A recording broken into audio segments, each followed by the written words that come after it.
Hello and welcome to the formal review. Today, we will be having a very special episode. So sit back, relax, and enjoy. Hello everyone and welcome back to the formal review. This is season 3 episode 12 and I thank you all for joining me once again. Today's episode marks the return of Tommy to discuss the animated comic book movie Justice League Dark Apokolips War. We will also be talking about the implication of the possible Snyder Cut of Justice League. I say possible because we recorded some of this prior to the announcement that there was one.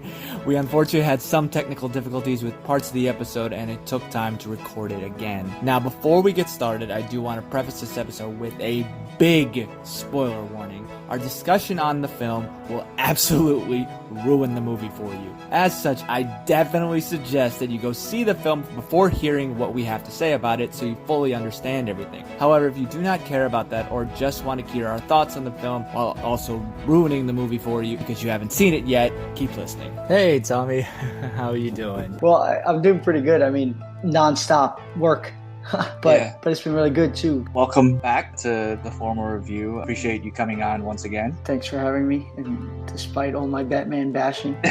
Yeah, interestingly, your episode was the highest listened in a really long time. Like I get a good amount of listens every now and again, but this one was consistently high. So wanted to do this again and definitely continue it because apparently people are listening. People like when people bash Batman Returns. I'm not.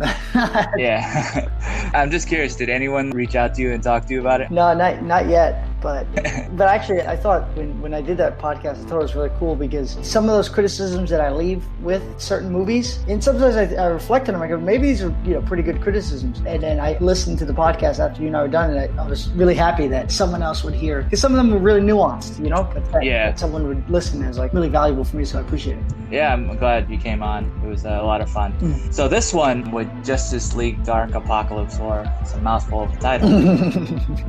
So Justice League Dark Apokolips War is a direct-to-video adult animated sci-fi superhero film produced by Warner Brothers Animation, and it was loosely based on the story arc Darkseid War by Jeff Johns.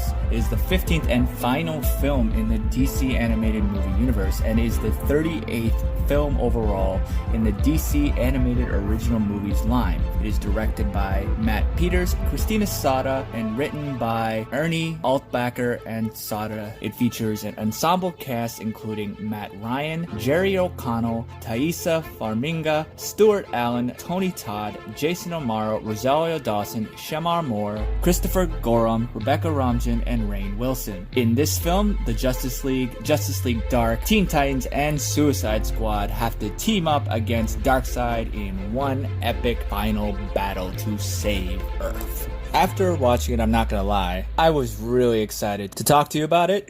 But before we get into it, since this is the epic conclusion to the DC animated movie universe, honestly for me, I didn't really recognize that it was a shared universe until somebody told me it was. Obviously, it's the same characters and voice actors, but it wasn't like the MCU, Yeah. Aside from that one, which one was it? The one that had that Flashpoint thing at the end? Yeah. Which one? Which one was that? When Zoom was still like between life and death. I forgot which one. Oh, was it Suicide Squad? Yeah, Suicide Squad. Yeah. Aside from that one, I never got any indication that this was a connected universe. I don't know if you did. Well, I think I did get the sense, but it wasn't clear which ones were not included.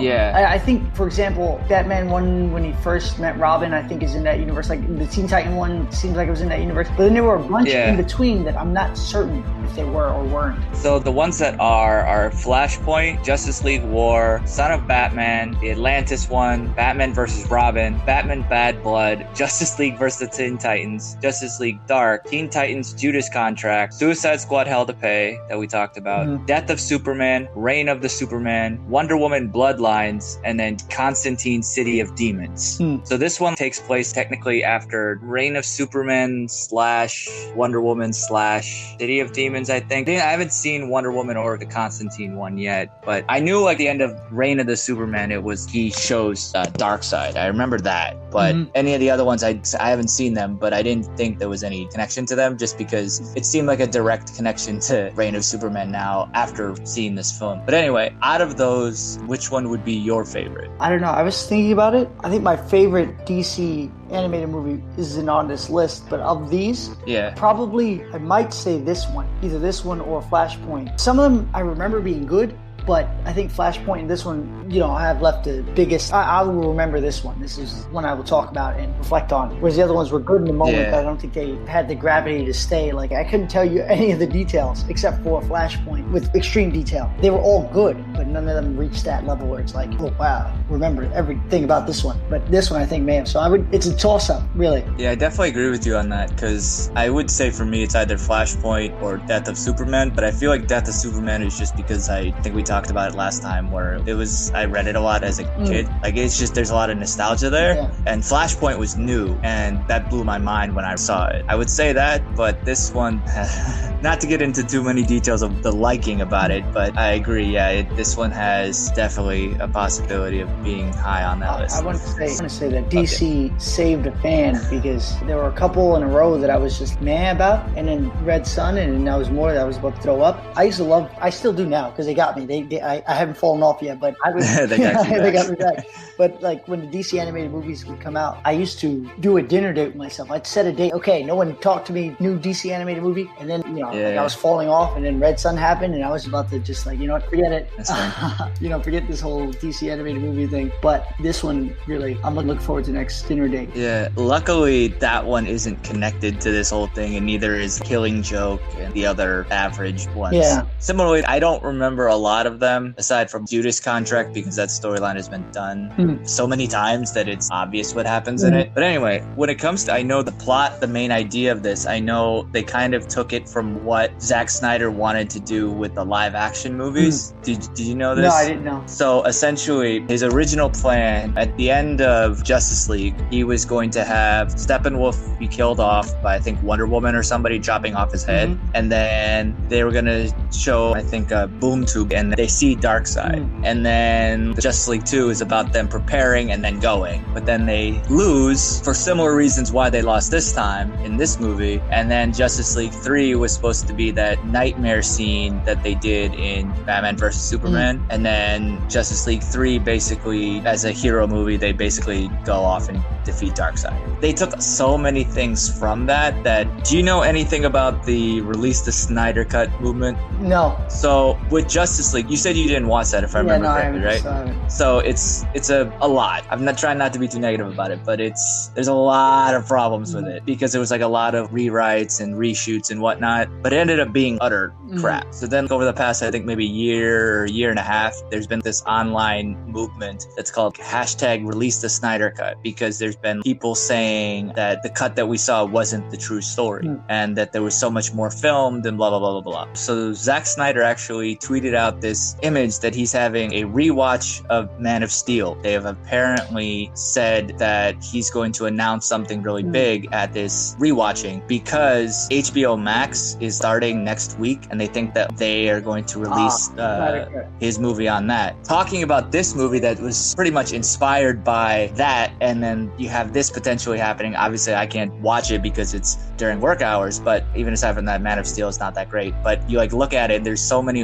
coincidences that are happening. You have this movie that was released. You have him telling you 2 days ahead of time, oh yeah, we're doing this rewatch thing that has nothing to do with the anniversary of the film being released or whatever. HBO Max is dropping next week. I don't know. I think it behooves Zack Snyder to release his cut, because if his name is attached to that, and I don't think a lot of people liked it that much. So I think if he's got something better, he's got to play those cards, I guess, for his own reputation, but also monetary success. Yeah, with everything lining up like this, if he's just going to release, we have this, I don't know, other version of Man of Steel that now I'm going to give you. I mean, that's cool and all, but missed opportunity, man. Come on.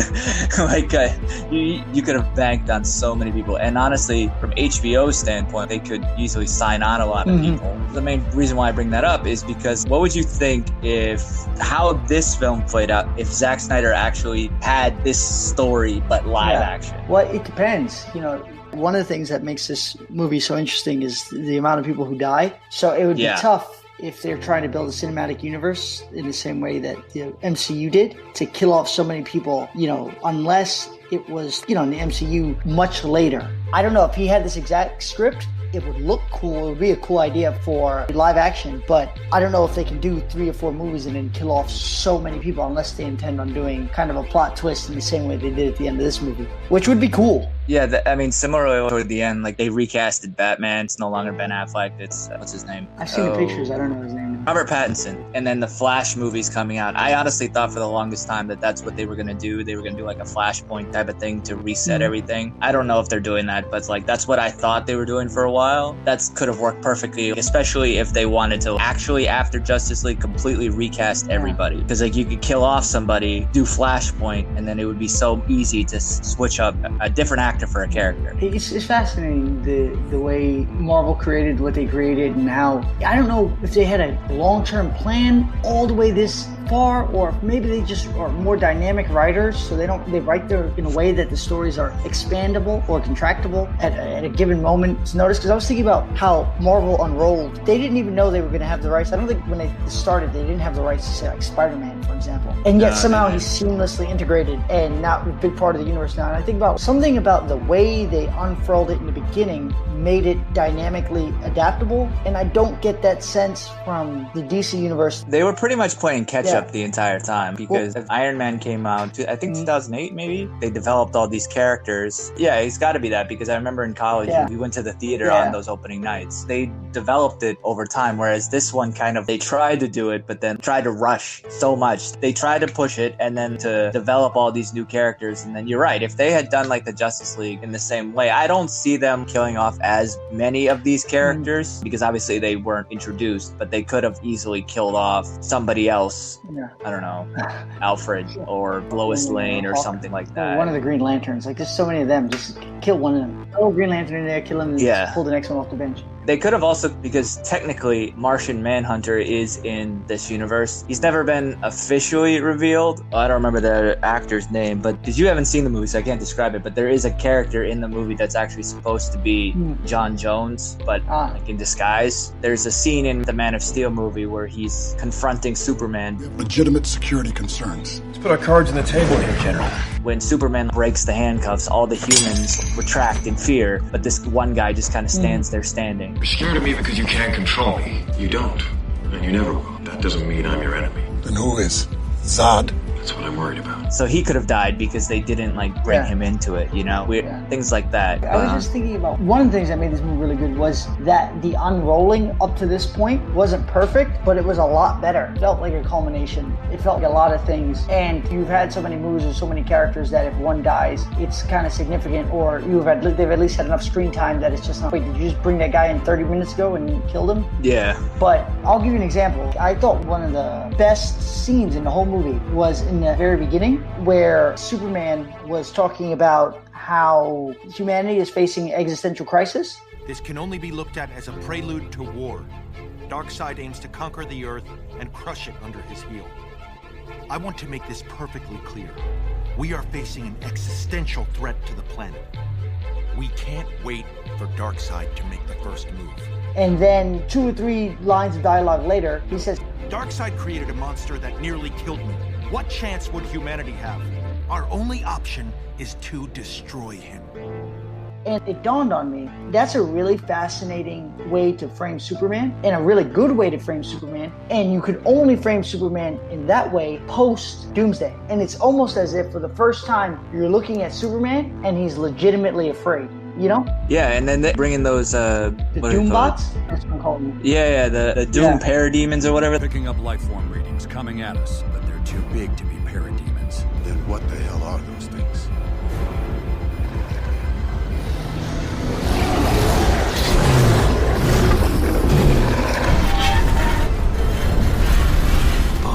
It was really good because you start off with Superman in a vulnerable way, and in a way that Constantine was a little bit antagonistic to him. Regular Churchill he is. Shh. The Flash wasn't necessarily. Look, I know the guy's a genocidal maniac, but are we sure those are his immediate plans or something he'll try in like 1,000 years? But there were some people who were like, yo, Superman, chill out. This is madness. There's always a deal to be made. Let's at least send an envoy to Apokolips. Superman is like, no! Our only option is to destroy him. he's actually legitimately afraid. He's supposed to be the leader, and most times he's not afraid, but here he is having like came this close to dying, you know? And now it could be interpreted as him being brash. And now that's a good story. Now there's a story about, do you follow the brash leader? Is he being too emotional? What happens when you're that strong and now you feel weak? These are really interesting ideas now. Yeah. But it happened and agree. It felt that way and it was that way because it came after Doomsday. And that's why like the rollout is important. I don't know how to design it necessarily, but I know that Marvel did a good job either by design or by mistake. And in the animated movies, they did a much better job than DC did. Had they done something like that, and then now Death of Superman, because if the first movie is him discovering his strength and then he gets beat by Zod a little bit, it's like, okay, yeah, well, be just Superman for the first time. Of course he can get his ass kicked, you know? Yeah, so they actually did that in Batman vs. Superman, Dawn of Justice. They do the Doomsday thing, which is a clone of Zod, which was weird. But had they done that storyline, it would have worked for the Superman character. From where he was in the story, it could have worked if they had done that in the live action. They obviously didn't. But so I guess, because we kind of touched on it, with how this film is this culmination of this entire universe, how do you think it compares to the Avengers Endgame? Because like, you're right in the sense of there are films in the MCU that are average. I mean, average for MCU films. They're not awful movies, but though there are some bad ones. But overall, the MCU comes out with decent movies.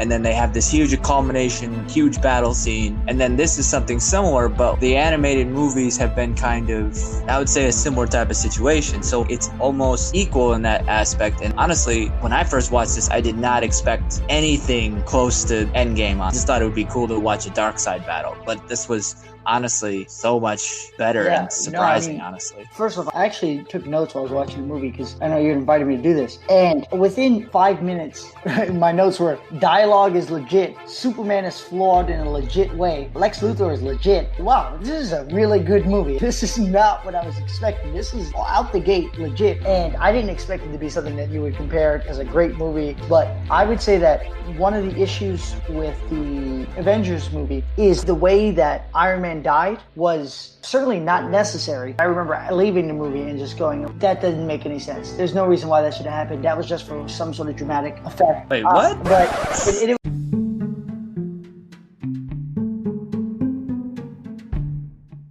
Voting isn't just going to the polls anymore on Election Day. Options like early voting, mail-in voting, and ballot drop boxes are available to more voters and are growing in popularity. How to Vote is a tool created by Democracy Works, and it breaks down the options your state offers by forecasting a ballot, empowering you to decide where and when to vote. Democracy works best when we all vote, but misinformation and confusion about election procedures have resulted in low voter turnout. How to Vote takes the guesswork out of the voting process. It is easy to use and helps folks from all over the country overcome many of the process barriers to voting. It is committed to helping you vote no matter what. You can use the How to Vote tool to sign up for election reminders, see what's on your ballot, get step-by-step assistance requesting your mail ballot, explore your options for returning your mail-in ballot, check your voter registration status, and find your local polling site, and make sure that you have an appropriate ID to bring with you. Decide when and where you'll vote this year at howto.vote. It was a dramatic scene. You know, there was an obvious other solution. I don't remember what it was. It's been so long. But that was not the only solution in order to get the same outcome. But I felt like in this movie... Wait, before we go on. You're kind of blowing my mind a little bit here, because... and I don't want to get too much into this. So you don't think...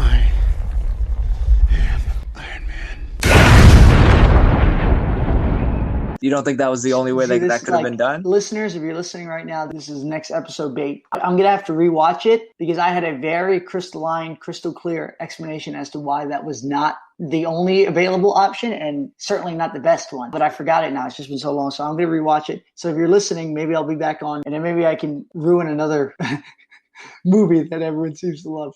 But I don't remember it, to be honest. But no, I am saying that upon watching it, I remember reflecting that that was certainly not the only way out. And I didn't understand why they chose that, except they wanted to tug on our heartstrings. And I guess it worked. I know I didn't want Robert Downey Jr. to go. All right, yeah, we're going to have to talk about that because I disagree adamantly. But you don't have a full response, and that wasn't prepped for this. So, we'll have to hold off on that. But continue what you were saying about this but I just movies. There were a lot of parts that felt like, okay, there's no other choice right now. You know, I guess at some point I may get to some criticisms. There were some things that were not abnormally plot holy, but there were some that were just, even as critical as I am, I have a certain tolerance. You know, even with the Iron Man snapping his fingers, you know, if I thought it was egregious, you would have heard it by now. I would have been all up and down. I mean, you saw what happened whenever I come across those plot holes. I just lose it. I can't help myself. But you know, it wasn't that egregious. But I didn't think that the core parts of this story, in terms of people dying and the struggles that they face, I think were really avoided really big plot holes, and that made my viewing experience really good. I was like, okay, he died, and it's damn, well, he had to die. That was a tough call, but it has to happen. Like, well, this is really good. Instead of, oh, he just died because, wait, why again? You know? Yeah. Then I guess, why do you think that Constantine was the main character that we were following throughout this movie? I mean, I know it's called Justice League Dark. That's a really good point, though. I guess. Like, there's no reason to have done this story and made it a dark series movie. They could have chose any other perspective. When you asked that question, I was just thinking like that. This is such a good question. And I can think of it in a very cynical way. I think that perhaps the Constantine franchise, there's an opportunity to increase, viewership and followership and fanship of that character and that series and that franchise. I say that because I've honestly become a huge fan of Constantine through these movies. I hope they keep making Constantine themed stuff because I love him now. Yeah, the guy who plays Constantine, he's really good. His name is Matt Ryan. He's done Constantine now for a while. You probably know the answer to this, but was Superman Goku's voice? Is that the same voice? I don't know. There was one line he just said, and I was like, wait, was that Goku? And I know that, a lot of the voice actors do a lot of the same roles, and I know that the actor is very, very famous. Yeah. But for some reason, he said the line, and he just completely sounded 100% like Goku. Because, even the same actor changes slightly from one role to the other. And I thought my man was going to fire off a Kamehameha wave at Darkseid. It didn't turn out that way, unfortunately. So Matt Ryan started off as Constantine on the NBC TV show. I didn't watch any of these, but that's where he started. And then it's not the City of Demons, but I think they did another animated Offspring show. And he also then joined the CW shows as Constantine. And then in the more recent DC movies, he plays Constantine again. We have a plan to save the world, right? And this time it will definitely work. Bugger off, Clarky. Look, are you gonna help us or not? Offering whiskey in an unbroken glass. Bloody ingrates you are. Constantine, I think, is still really interesting. Like, I actually like his character a lot. I don't know that much about him in general life, and then I personally really like the movie that they had. I'm a suicide, Angela. When I die, the rules say I've got just one place to go. You're trying to buy your way into heaven. What would you do if you were sentenced to a prison where half the inmates were put there by you? I guess God has a plan for all of us. God's a kid with an ant farm, lady. He's not planning anything. Yeah, I remember leaving that movie and wondering, who is this? I didn't know anything about it when the first time I saw it. And then I think someone told me it was a comic book character. I didn't know that character teamed up with Batman at any point in comics or anything. I thought it was like Spawn kind of went off from some other smaller comic book house. I will say, though, the Keanu Reeves movie was good, but I feel like that character really lost a huge opportunity. Had that movie been better, because the character is really compelling, had he been portrayed the way he's being portrayed now, I think I would have come away a huge fan. I know you asked me in the last podcast who my favorite character was, and I was saying, I'm searching for a new one, and I don't know. I don't want to sound like too much of a fanboy by saying Constantine, and I'm not sure that it is Constantine, but he's certainly up there. I talked about how I don't really want Boy Scouts. I want somebody who's a little more iffy and a little more grounded. He's got a lot of those characteristics. I think Luthor and Constantine are my two favorite DC, because I guess Luthor was in the Justice League at some point, at least the way he's portrayed, it's funny, if you took Luthor and you took Constantine and you just minus just a little bit of Luthor's actual sleaziness and you combine those two, you get essentially some Iron Man-like character. Devil may care, rogue, doesn't play well with others. Genius, billionaire, playboy, philanthropist. I don't know why, but both of those characters seem a little less unstoppable. I like the stoppability of characters too. Even though, for a long time Thor was my favorite character. So, okay, he's just a tank, or just does the impossible things. But I've come to like stoppability in a character as an admirable trait. But I've come to like Constantine a lot too. I think he had some of the best lines in the movie. We just need a locator spell. A locator spell. And then you'll toddle off, will you? There can't even be a corpse in peace. Wanking destiny can go bugger itself.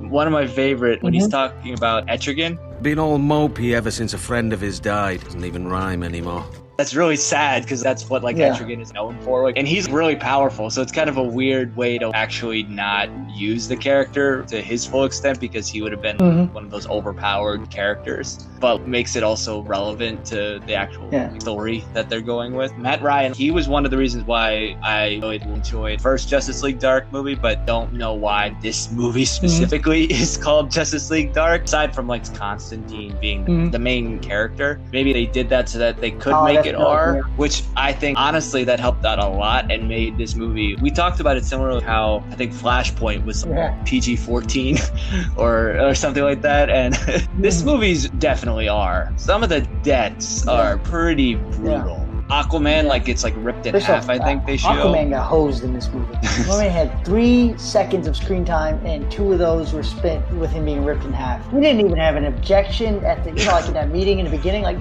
gave him no lines. But Mera's important. Yeah, he's like so core to like this team in some senses, and he's just I don't even remember seeing him. Even in the scene post death, you got to make a decision about which character is laying on the floor. They didn't choose Aquaman for any of this.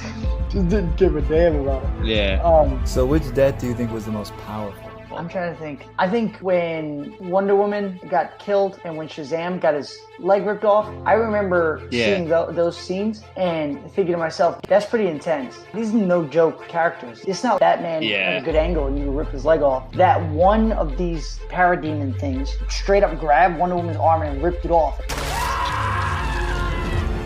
It's like, yo, that's no joke. I don't know if it's not like powerful in the sense of, man, they want to communicate the gravity of the ass whooping. It's kind of like that scene where Thanos just stomped out the Hulk. We have a Hulk.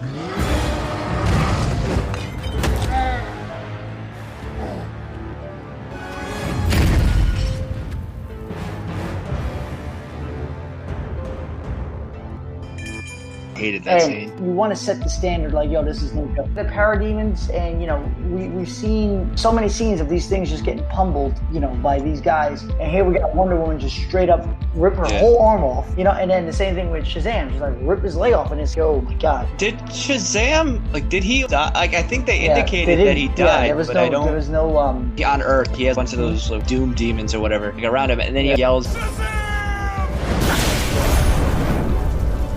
But wouldn't that have saved him? Because like and he survives those lightning strikes. Electrocuted I thought the same thing when it happened, but I don't know, for whatever reason. They just, maybe I'm again. Sometimes I feel like I save writers because I think for them even when they didn't think. But perhaps his leg, not having a leg, would have translated to Billy Batson, and he had to maintain the Shazam form in order to not bleed out. You know? Oh, okay. So so then whatever he has, like that replacement, doesn't transfer he to says Shazam now. He just Billy. Out. Oh, okay. That could work. Yeah. For me, like, I would say the one death really felt was the Green Lantern death. In brightest day, in blackest night, no evil shall escape my sight. Let those who worship evil's might beware my power. Green Lantern's light.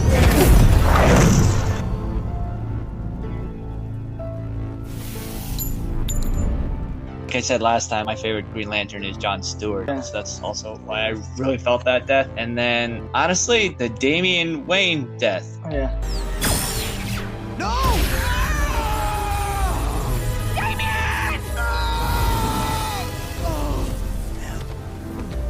I felt for that, and I didn't think I would, given how annoying in other films Damian was. Well, again, it's when Wonder Woman just gets her arm ripped off, it's, hey, this is a whole nother level. And when you see the character crawling and saying something epic, you just think that somehow this is going to end the hero somehow getting some positive. Maybe that's going to be an escape portal. Nope.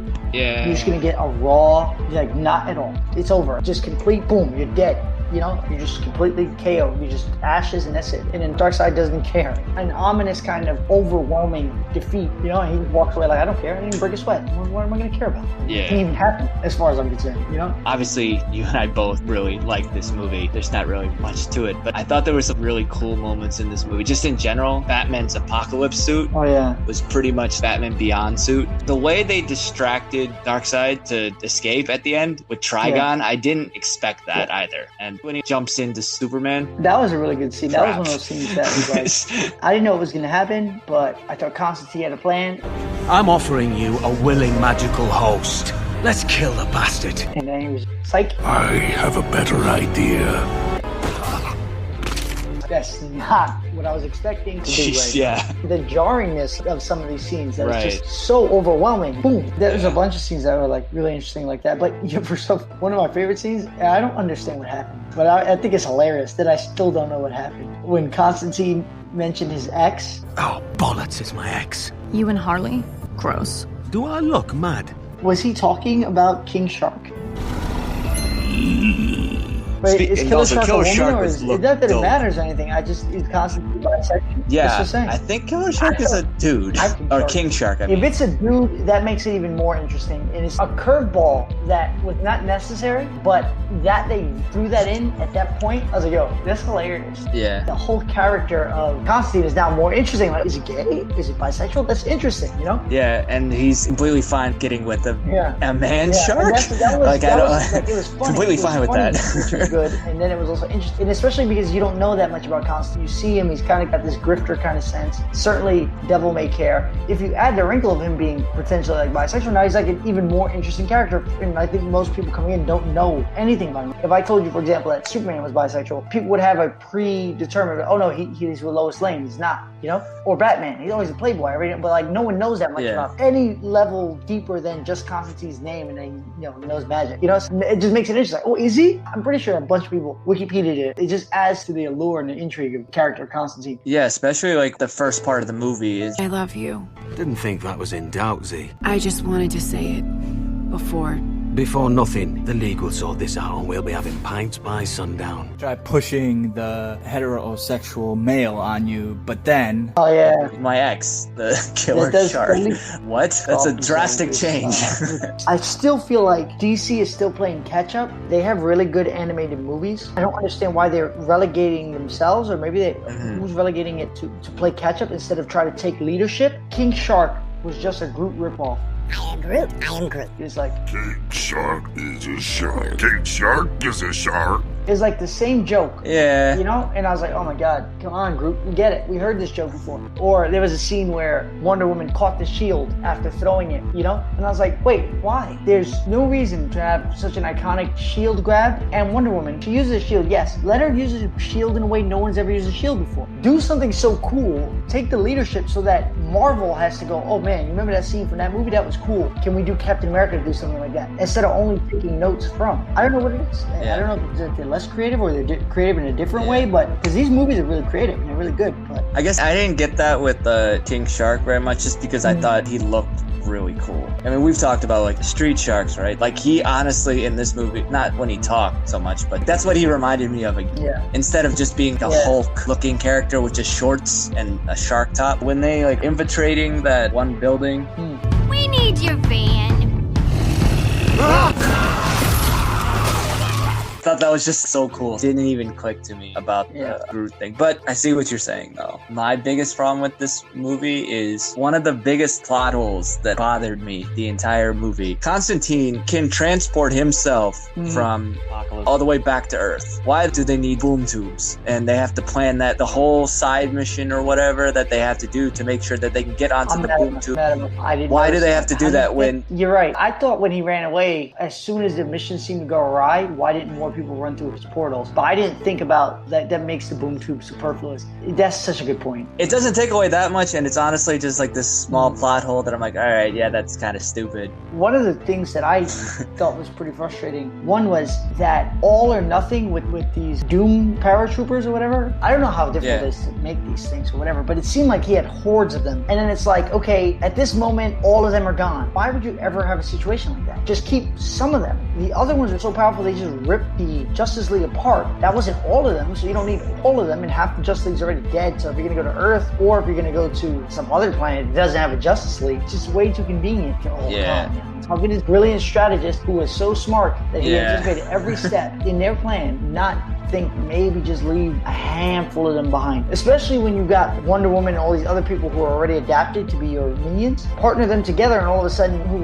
weak Superman is going to come, or half of Shazam? You know, like, just leave 2 of them around. They'll take care of everybody else. I think that's just, unfortunately, it's that, this is a thing so that our heroes can win. Even with them winning in the end, I think what also really made me like this movie was because it ends kind of on a crappy note, too. They won. You know, I don't want to go into too many things I thought were kind of bad about this movie, because overall I loved it. But one of the things I didn't like about the movie was that some people came out of the whole ordeal completely unbesmirched. Superman came perfectly fine. Wonder Woman had like 1/5 of her body left. Martian Manhunter looks like one of his torture toys. Yeah. Batman, Superman, Robin, and Raven just chilling. Just like, yeah, we're good. I don't know why they had to do that. They should have had Robin be a little beat up. Robin just got completely baked to a crisp. Give him some scars or something. I don't know. And then Superman being so pristine pisses me off, because they started this movie on a really good note dealing with Superman by making him afraid, giving him a good reason to be afraid. And then they end with him again like, I am just above everything. My suit is, I don't even got dust on my suit right now, bro. You guys want to see me push this planet? Like, nothing happened to me at all. Yeah. That's a good opportunity. Give him some scars. Have him not wear the pristine suit. If you were in that environment, like imagine you were Wonder Woman or Martian Manhunter, and you look at Superman, and Superman's like, the day is saved. And you're just like, yo, did you forget this was your stupid plan? This day is saved for you, only you. And maybe those two, Robin and Raven, they're gonna go get it in. You know, I don't even have a lower body anymore. And the day is all good for you? You know?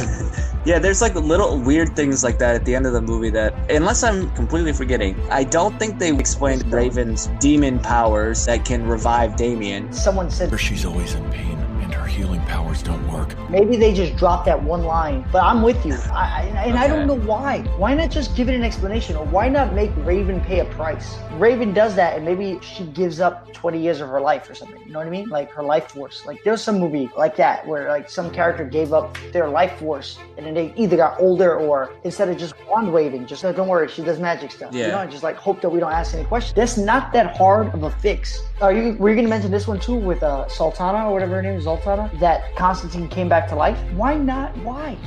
They just hand waved it. He's just back because reasons. Maybe Sultana can explain that she didn't actually die, that she cast a spell and put her life force in this other thing, and she's going to exchange it. Something makes sense of it somehow. Just don't do like, Sometimes in television shows and in cartoon shows, at some point the power scale just doesn't match anymore. It's like, wait, 3 parademons used to be able to beat up Superman in season 1. Now it's season 4 and he's beating up 40 of them at once. What changed? There was a lot of power scale confusion in this one movie. The Suicide Squad was fighting hordes of Doombots for more than a couple of seconds when Wonder Woman, Shazam, Superman couldn't hold off the same amount. It just didn't seem at all realistic. Like, if one of those things can rip Wonder Woman's arm off and they punch that Boomerang dude or any of them, that's it. That's a KO. I don't know why Captain Boomerang. He got a lot of playtime. That's what I'm saying. That could have been. That is Aquaman. I hate that character. Just went to Aquaman needs to write his agent. If the Boomerang dude is getting more airtime than me, I'm talking to somebody. It's one of the things that makes me so critical is that I could just watch a movie and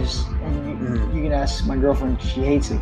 10 minutes into the movie, I already know everything's going to happen. I knew from the very beginning the person who was going to defeat Darkseid was going to be, Raven's dad. But that makes me wonder about these movies a lot.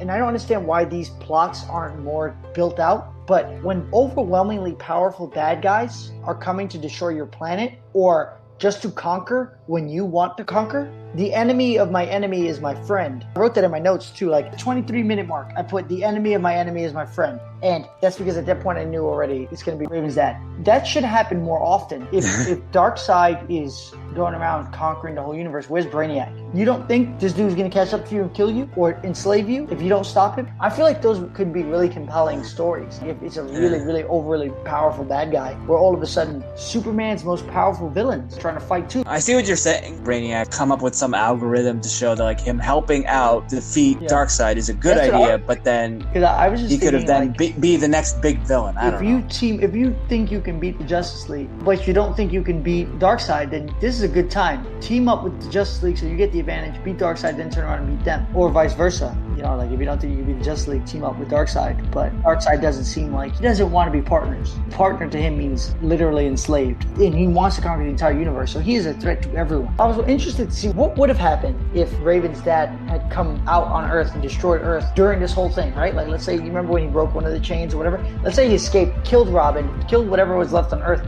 and then Darkseid shows up to destroy Earth. What would happen? He'd be like, and then they would fight or something. I don't know. Those were my biggest criticisms for the most part. Yeah. I don't think they were perfect on everything, but they still gave certain explanations for those, like, I guess, DC scapegoats, you know? Like, the questions we're asking, why couldn't they have used this character? Why, blah, blah, blah, blah. Why couldn't we bring back these characters that died with the Lazarus Pit? Because we obviously have the League of Shadows, but they showed...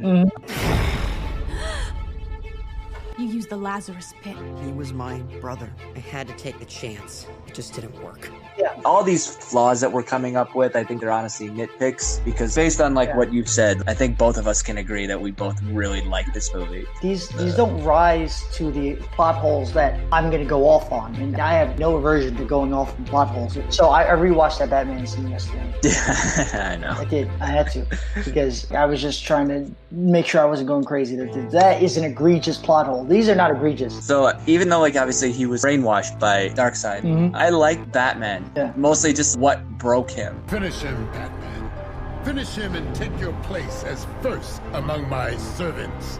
You heard me, slave. Finish him. Even though he's pretty savage. Yeah. Your mother drugged me to conceive you, goaded me into raising you, and broke me mentally. Once my eyes were opened by Lord Darkseid, I see you were never my son, only a burden.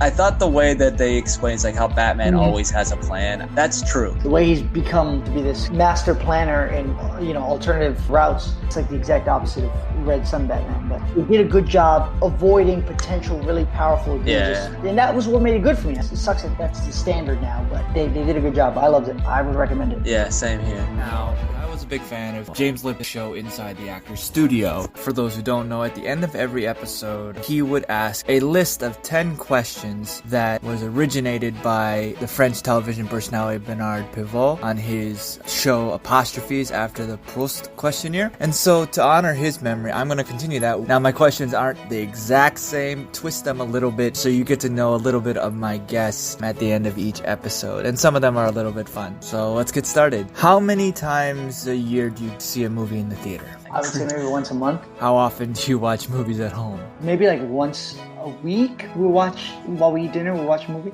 Do you prefer digital or hard copy movies? Digital. Who, actor or director, will make you watch a film no matter what? There was this one time where I just did a full-on Al Pacino binge. And I watched just like 8 Al Pacino movies in a row. Dog Day Afternoon, Scent of a Woman, and Serpico. I'm just going to go ahead and say Al Pacino.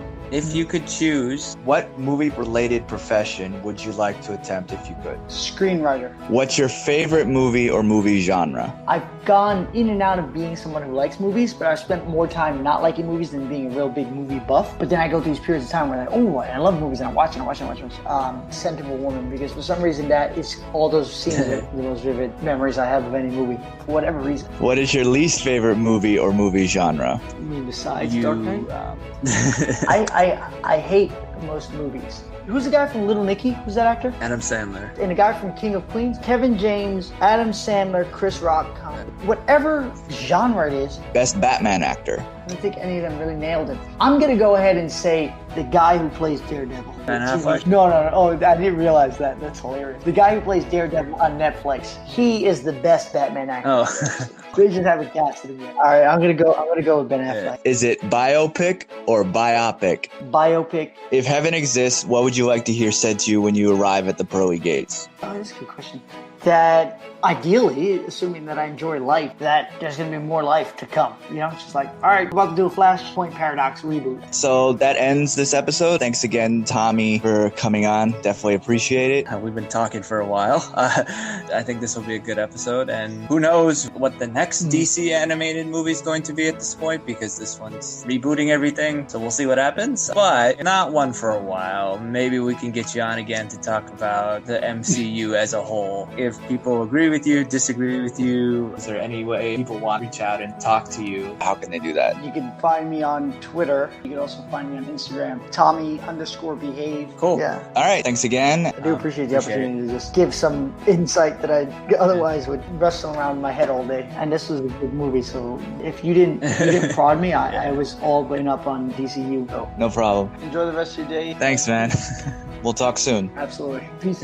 Now, what did you think of the film, and what are your favorite DC characters in DC animated films? Let me know. Hit me up on social media. The Formal Review is on Twitter, Instagram, and Facebook. The URL is all the same. It's at The Formal Review. Please also subscribe to the podcast on your favorite service. It is on Spotify, Google, and Apple Podcasts, Podbean, and really, honestly, anywhere you can find podcasts. Also, I'm always wanting to grow and improve, so feel free to leave a review on your favorite service. I see the numbers, and I do this for you all, and I want to keep it entertaining. I really appreciate everyone supporting me by listening and talking about movies with me online. For those who have contributed financially, I really thank you for supporting me in that way. For those who want to financially contribute, please go to anchor.fm/the_formal-review and click support this podcast. And I thank you very much in advance, and any donation is appreciated. Thank you all for tuning in once again, and until next time, well, I won't say it's in movies, but be safe, wash your hands, and take care, everyone. Thanks for tuning into this episode of The Formal Review.